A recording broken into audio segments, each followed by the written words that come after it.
Welcome to Did Nothing Wrong Live. Jay McKenzie and Robert Silverman with me tonight. I'm Griff Sombke. Robert, how are you?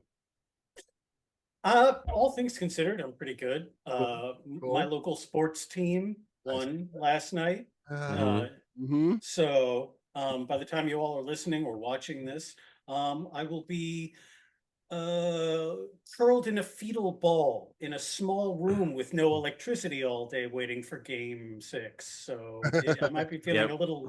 a little less well tomorrow. But for now, I'm basking in the glory of a solid win.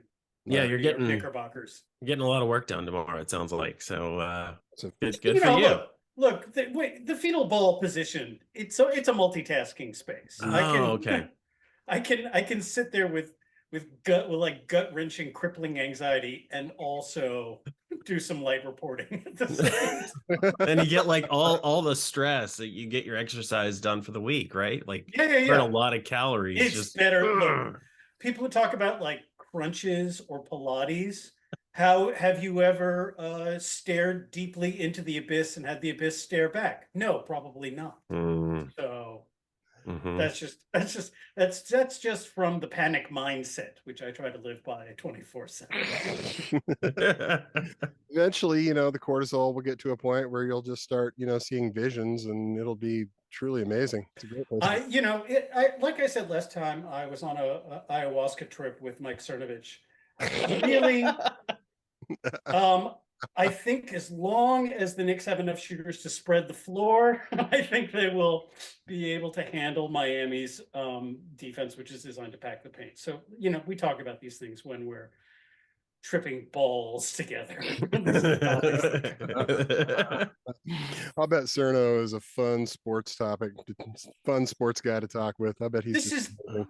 this is not. I mean, I actually was thinking about trying to report this, and it's less of a thing, capital A, capital T, for people on the far right now. So I'm probably going to let it go. But for a while there was a fairly large trend of a lot of these like bro influencers, the Cernoviches and Bronze Age pervert and people of that ilk for whom the ball tanning experts that the raw egg nationalists like Uh-huh. Tucker and Alex Jones is documentary buddies.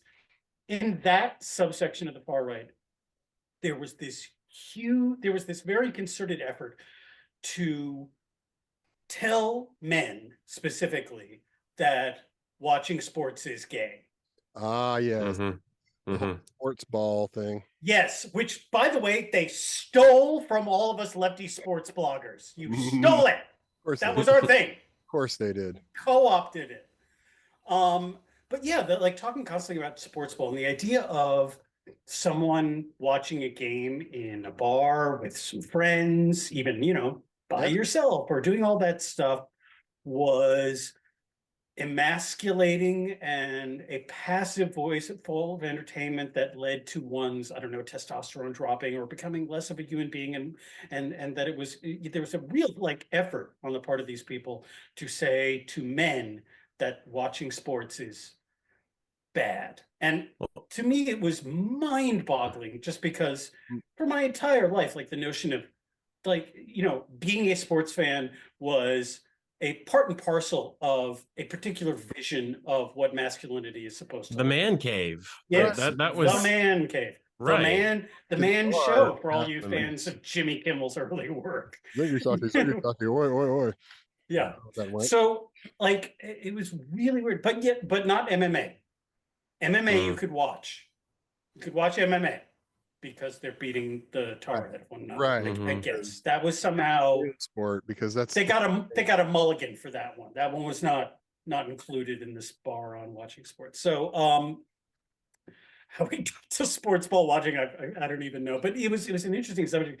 There really wasn't a way to like concretely report it out aside from to do a lot of research, look at the trend, see where it began, and say, hey, look at these bad posts. So I sort of let it go. But I mean, I think it's not as much it's not something they're pushing to the forefront right now, but that's always part of it too. And it's deeply weird.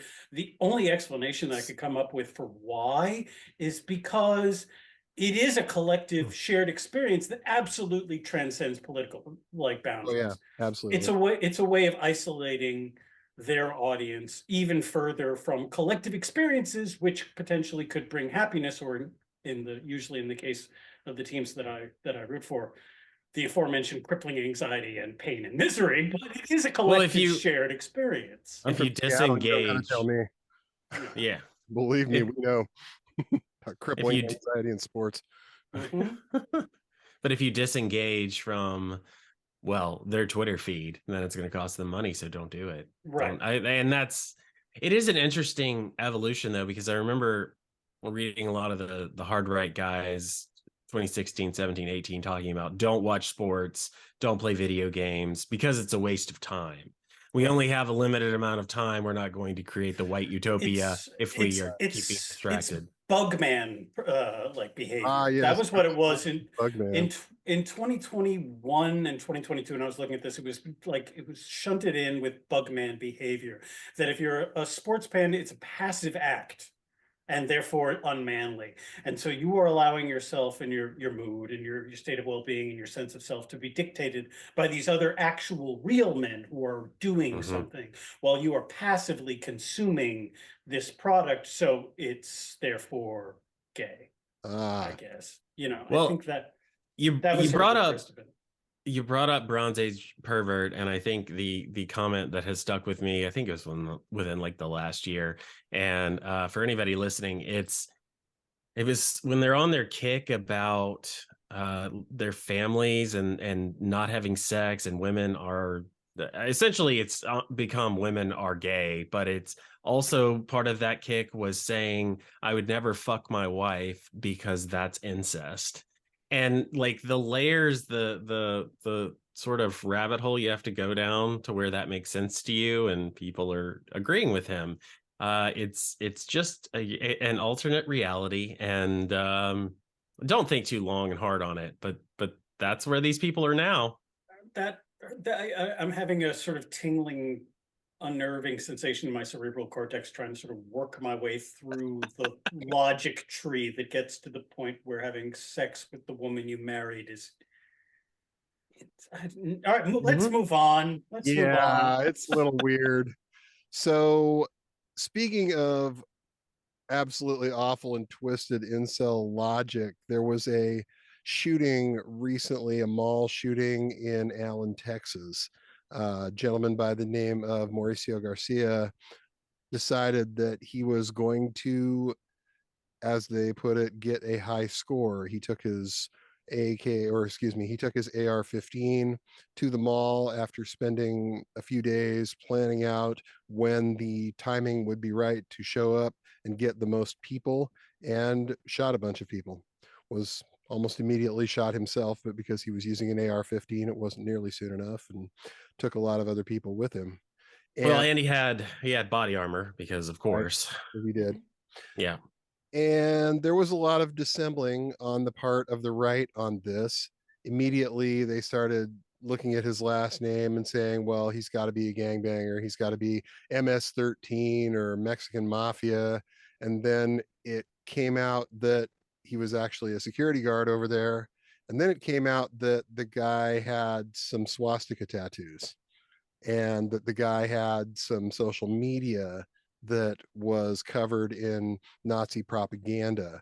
And they were dancing on the right as hard away from any responsibility for any of this, even when it came out that this guy was posting screen clips of Nick Fuentes' show and Tim Pool's show. He very much was, from what we know so far, a creature of that information environment.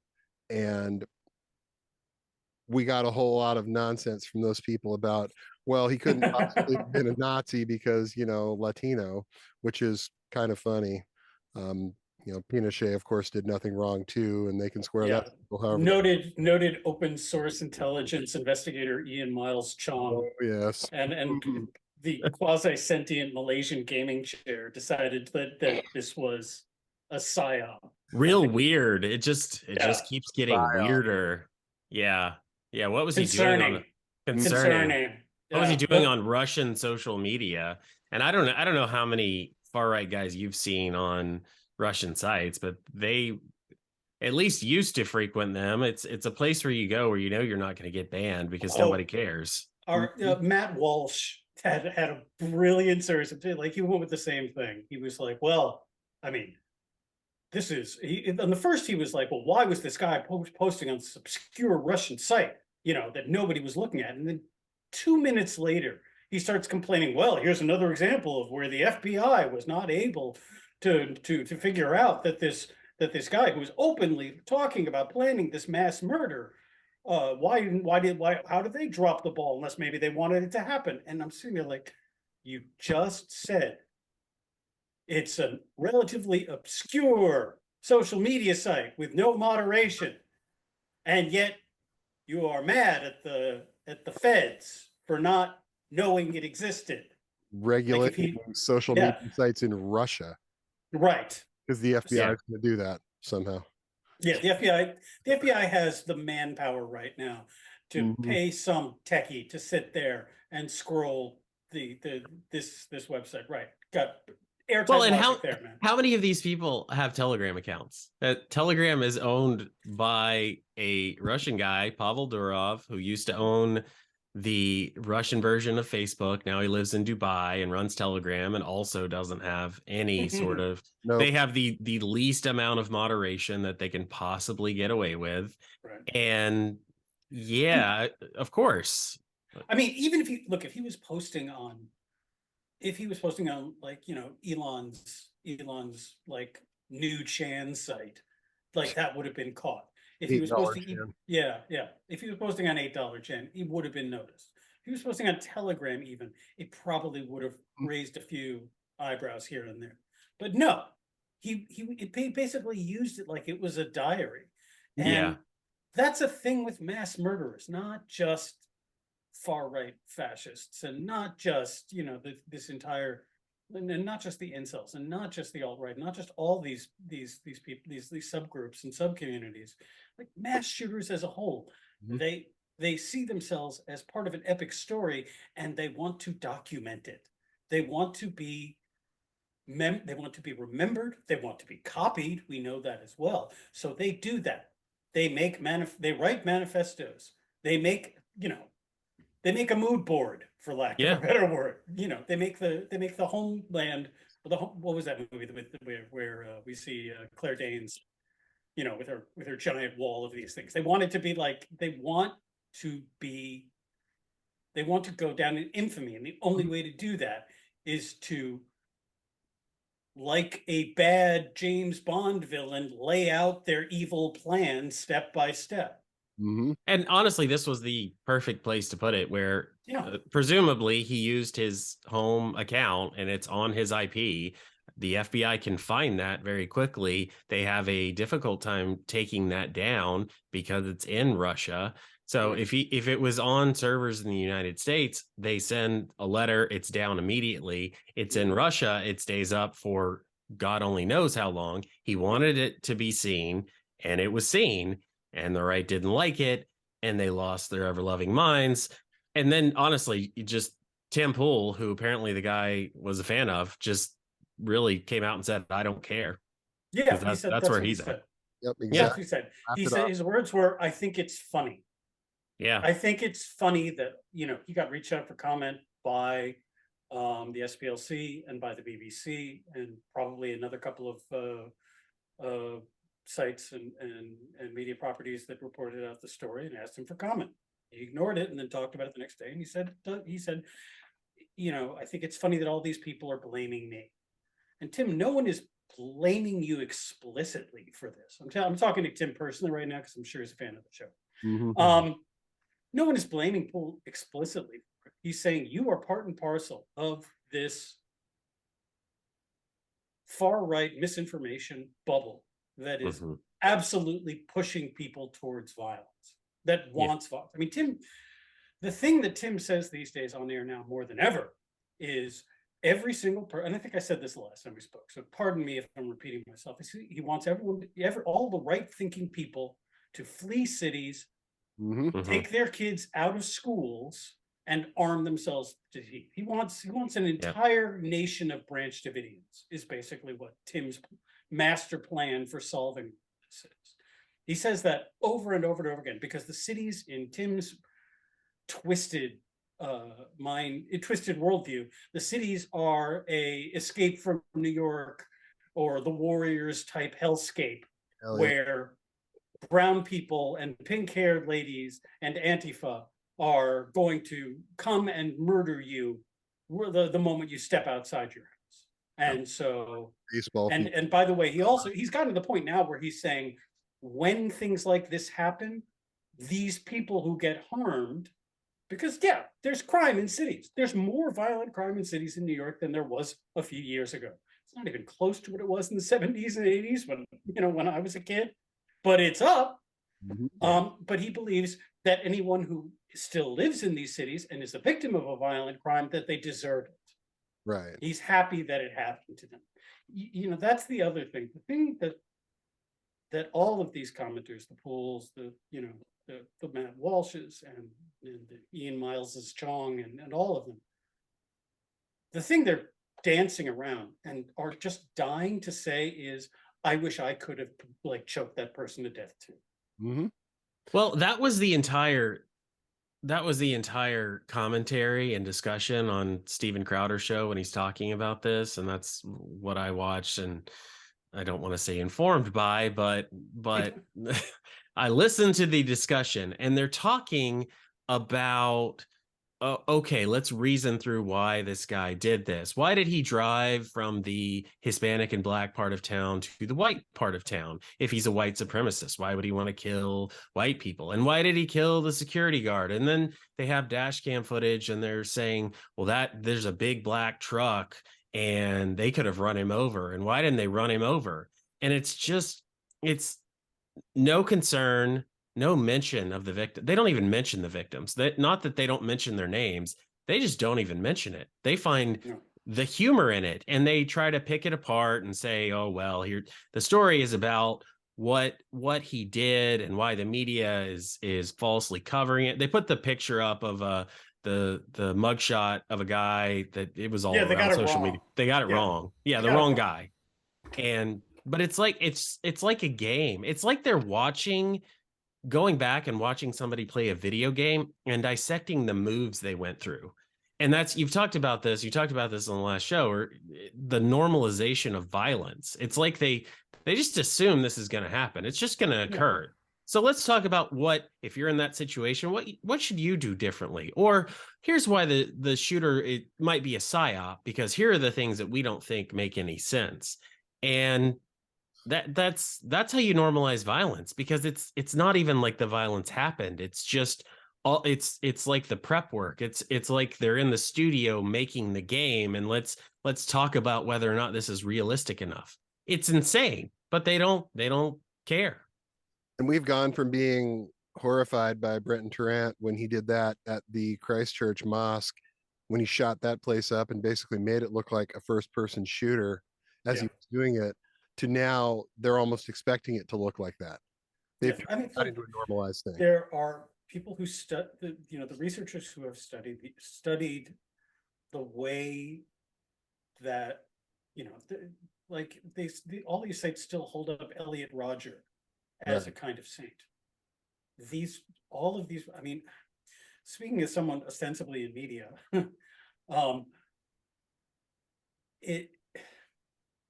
how do you cover this without sensationalizing it? How? Yeah. I don't know how.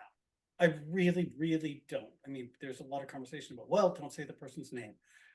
Okay. Don't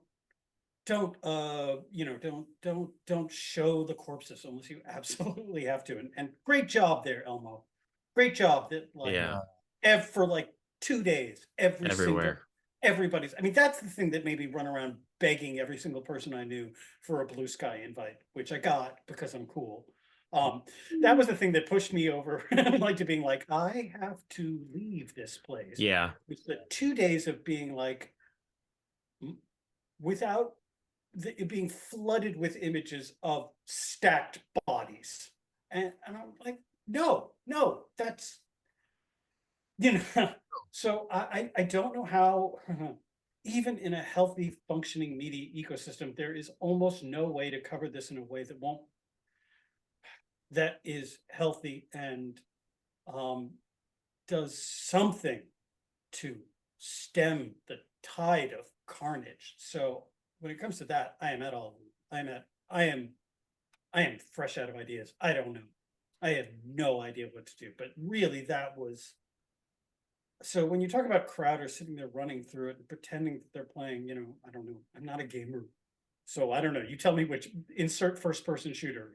Grand Yeah. Theft, Mhm. Call of Duty. I guess that's the one I know. They're playing Call of Duty. I am actually a voice. I did a very small voice port on Grand Theft Auto, the Oh. Ballad of. I'm in the Ballad of Gay Tony, and What? yeah, 20 internet points to anyone who can figure out which character I am in the Ballad of Gay Tony. So there's your Easter egg for today's episode. Nice. Sound off in the comment section. Anyone who can figure out which person I did voice. And if you're smart, you can probably take some information that's publicly available on my social media profiles and figure it out.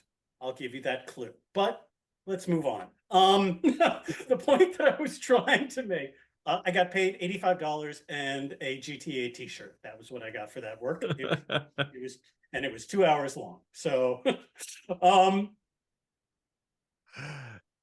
So where was I?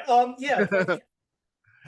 I don't, well, so for all the hand wringing about how to properly cover this, there is an entire alternative media ecosystem that, like you said, Jay, is treating this just as if it were, that's treating it as somewhere between a joke and a cool, like a strategy session where they're doing breakdowns Yeah. and play by play. Well, yeah. And saying here are the things that won't make a difference. then you've got these guys like, Elijah Schaefer, who's out here all over. This isn't possibly what it was. This looks really, really hinky. Besides, if there was any moderator, this should have been taken down already. There's no way. And then you see that the guy's like sharing Terrorgram memes. Yeah. Fuck off, dude. You know Yeah. exactly what this was. You know exactly where this is coming from. Or even like a sweaty little dingus like Michael Tracy, who's out here who's well actualing swastikas. And Uh-huh. the hilarious thing is like, well, we have to put this in context and we can't make a decision Uh-huh. without knowing the full. I mean, look at Charlie Manson. He carved a swastika into his forehead, and I'm like, it took all of the restraint I had not to engage with him because there's no point in engaging with him. But I'm like, Uh, what did you think Manson wanted to do? What was his end game? It was a race war. uh-huh. That's what he thought if he murdered enough really wealthy, famous white people and could pin it on black people, it would cause white people to rise up and start the race war that he wanted. You And even festering little boil of a human being. And even after they locked him up, the man corresponded with any number of other white supremacist types who wanted to reach out and see maybe they can do something, including James Mason, the guy who wrote Siege, who actually got in touch with Charlie and convinced Charlie to recarve the swastika facing the other way to celebrate their new thing that they started up called the Universal Order. The University of Kansas has all of Mason's papers if you want to go fact check me on this. But honestly, Charlie was a Nazi. Let's be real about this for a few minutes, Mike Tracy. There's just no way. If the word Nazi means anything, Charlie Manson qualifies. Rest in piss. Seriously. Helter Skelter is if you haven't read the Vincent Bugliosi book Helter Skelter, I do highly recommend it. It's very very, as a true crime story it's very very well done. The prose is very stark and to the point, as you'd expect from a lawyer, but Right. but it really delves into all of this in great detail as well. If you don't want to schlep down to the University of Virginia and read James Mason's collected books, I think that would be a good place to start. Or, if you wanted to do some reading. Whatever Yeah. station in Denver he's eating at this week, who knows? Yeah. But yeah, this is like just the dissembling, the absolute lack of like any sort of moral compass on the part of that side was really kind of hard to take this week. I hear you with like, I am just out of here. I am going to Blue Sky or somewhere the hell else, because watching these people try to justify this shit just, it really Well, got to me too. Well, I saw it and I tried to avoid it and I still saw it and I was barely on Twitter and it's in the replies. It's you look up anything. Well, now people are saying that you look up cat and dog and you see They managed to put you see cats and dogs being put into blenders. That was it. That was a trend for a couple of days, and they fixed it by just not allowing people to search for cats or dogs on Twitter. So because they got rid of the humans, the people that can moderate it. And the only people left working at Twitter are foreign nationals who are trapped there because they'll lose their HP1 visas, and so there's not enough people to actually solve any of those problems. But that's it. I keep thinking of that story, that the eternal, like the sort of finger in the sky, like musing about, well, what Elon's politics? They're so mysterious. You can't really pin him down. I'm like, he's a middle-aged, divorced, red-pilled like lunatic. That's what he is. Yeah, this isn't, and he's a dummy who craves the approval of cat turd.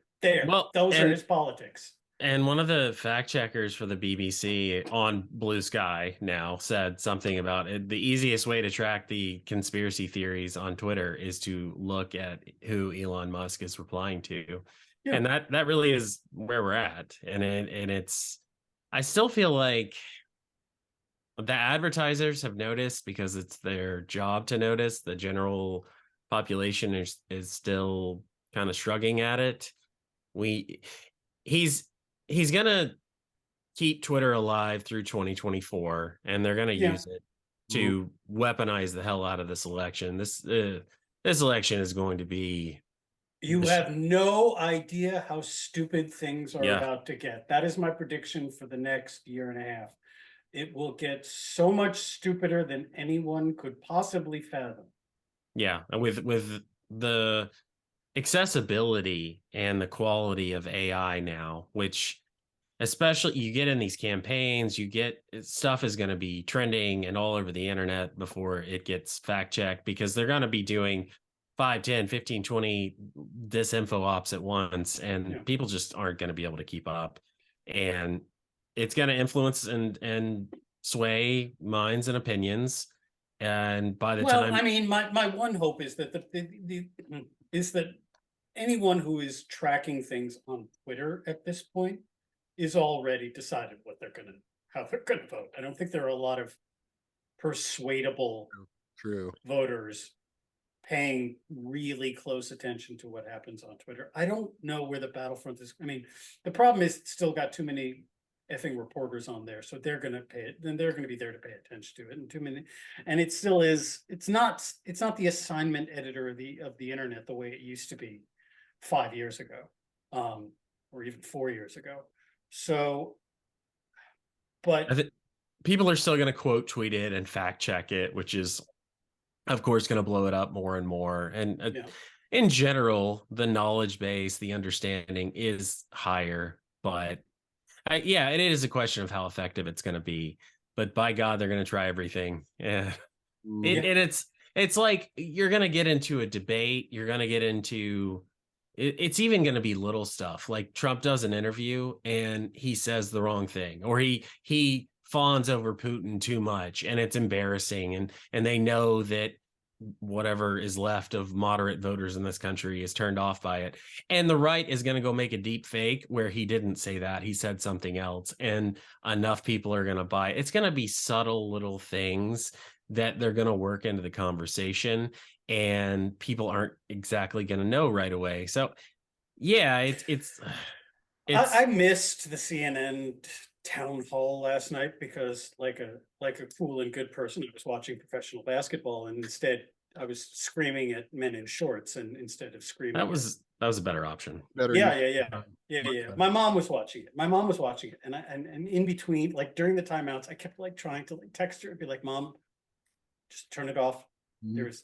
There is nothing here that will make your life in any way any better. You know he is a pathological liar, a bigot, a thief, and you know, a credibly accused sex pest by I think it's over 2 dozen women. And you know, found liable in one instance so far, and there's nothing you can glean from this except getting more mad. Yeah. And she's, you know, she's a Silverman, so continuing to do something that makes you mad and angry is in our DNA. That's part of our. It's some. I think somewhere in our family crest, getting angry about things because we're right is just, you know, that's it's. I'm not sure what the symbol for that would be, but you know, so she's doing that. I'm trying to tell her to stop, and I'm doing that in between, like getting angry at the Knicks continuing to like switch on high screen and rolls outside the 3-point line and freeing up 3-point shooters. So I'm no better, but at least I'm getting angry about something stupid and inconsequential, and not this our ongoing national nightmare and slow drift into an outright totalitarian state. So pick your poison, I guess. But that was a disgrace that CNN did that, and they lost from the moment they decided to host it. I'm sorry. You could pick your favorite, sharpest, most like Isaac. You could not put Isaac Chotiner on that stage to interview Trump. It would not made it any better. Or you know, or Nawad. Maybe one person who would have been good at that job. I was thinking about it this morning. I don't know if you follow pro wrestling at all, but there's a guy named Cornette, who famous Mid-South manager for years, one of the best talkers it's ever been, and hates Trump's guts. He would have because there is no backing down, there is no backing off. He's used to that dynamic, and he will just scream over you. So okay, well, and that's the only thing that would work. You would have to get physically in that man's face and scream at him and be willing to take a punch, because otherwise he's just going to keep going. And it didn't He's matter. not Trump would not throw a punch. Trump has never thrown I do not think Trump has. I would bet in prep school that he was absolutely a bully and did horrible, violent things, and like up and through like his misplaced college years. But I don't think he's actually thrown a punch in a fight his entire life. He's the kind who. No. So I think what's the interviewer's name again? I missed it the first time around. I'm telling you, James E. Cornette. Oh, Jim Cornette. Sure, I know who Jim Cornette is. Yeah, out there to interview Trump. That's the guy you want, or somebody along those lines, because there's no mainstream journalist that is going to be able to deal with that dynamic. God, there was some youth that like Maddie Iglesias, speaking of like festering pustules, had some tweet about, and again, it's so hard to tell whether he's trolling for engagement or just profoundly stupid, and in the end it doesn't matter, but he tweeted something like, I would have preferred sitting down and talking with him about how to fix Medicare for an hour. And I'm like, as if he knows, and get deep into policy, as if he paid attention to any of those meetings. I think rounding it out, we're talking about CNN and Trump's town hall, which was essentially an in-kind contribution to his campaign. But CNN loves it because their ratings are trash and they need Trump really more than he needs them. And Chris Licht and the leadership at CNN were thrilled with how it all went. They packed the place with Trump supporters. They got him what he wanted. He got cheered through every horrible thing he said. He's going to pardon the J6 rioters, insurrectionists. He's found liable in a rape case, and again got cheered. He called another woman a nasty woman. He got cheered. But CNN, essentially, they need this. Mm-hmm. Oh, that's what he said. I mean, Licht's comments that got reported out this morning, that he said, we made news. That really says it all to me. Yep. Yep. It was just gross. And Buddy, that's not your job. I don't know what that is the job of a propagandist or an entertainer. The job of a reporter is not to make if the job of a reporter is to make news, like his plan is, we will do something awful. The awful things will be reported. And then even if we have one or two of our reporters condemn the awful things that are said, well, that's how the sausage gets made. And it goes round and round. But you failed at your job. Yep. Yep. That's it. Absolutely did. And he does not, and he's beholden to shareholders, so he does not care. CNN has decided, I mean, I think it's stupid. I just don't think, again, talking about persuadable voters, I don't think trying to be Fox News light is even if I thought it was it wasn't disgusting and an absolute abdication of any journalistic pretense that CNN might have held, even as just a pure straight Machiavellian thought exercise, I don't think it's a good business strategy. No. I don't think people who are like, well, I like hearing Sean Hannity, like, you know, and Tucker Carlson, but sometimes they get a little much. I just want the same thing, but you know, and I want a diet version of that. Those people don't exist. Nope. No.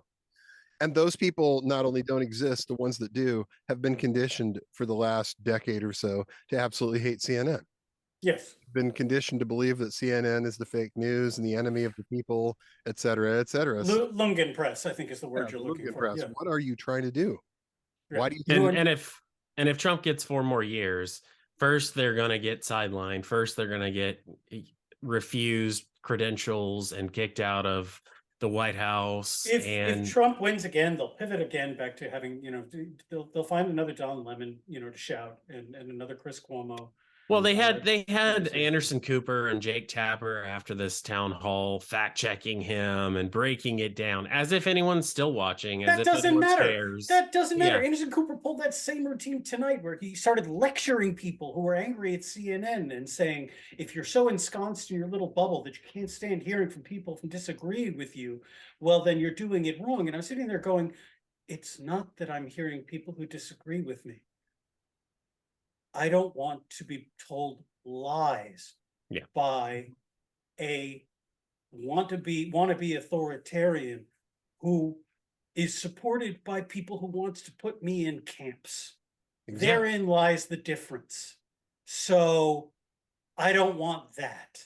If you want to disagree with me about some minutia of policy or even larger scale policy issues, and the person is dealing with some kind of grasp of reality, yeah, man, I can handle that fine. I just don't want to be wearing some kind of a logo on my chest and marched off to a camp. That's where we are. Those are the stakes.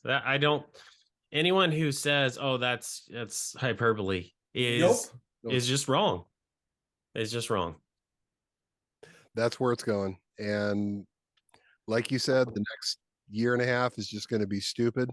May not get stupid anytime soon, but it's going to be stupid. And for our sins, we'll be here documenting that. Thanks for tuning in, everybody. We'll see you next week. And let's go Knicks. Yeah. Thanks, everybody. Thanks all.